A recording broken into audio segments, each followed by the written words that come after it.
Well, we covered it for radio. I covered it for radio back then. And one of the challenges was that we did it, I remember, Jim Snyder, who was the Washington bureau chief for Westinghouse Broadcasting, and I co-anchored on the radio.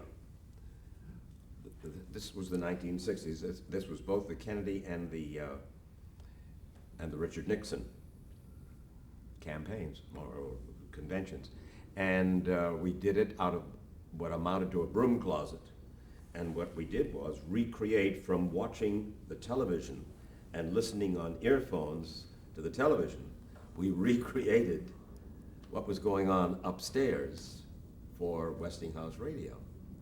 And it was primitive, but it worked. And then immediately following that, for television, for Westinghouse, and for radio as well, but for television, a fellow by the name of, I think, Paul Volkman and Sid Davis and I got into a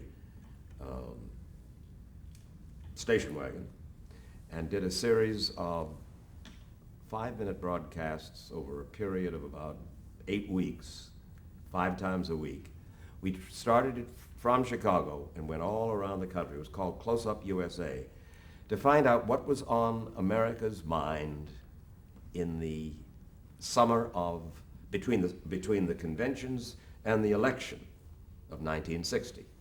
And we finished it off around September, toward the end of September, and our last broadcast forecast the election of Jack Kennedy, which some of the Westinghouse stations looked askance at, and of course we were luckily proved right. That was a wonderful series.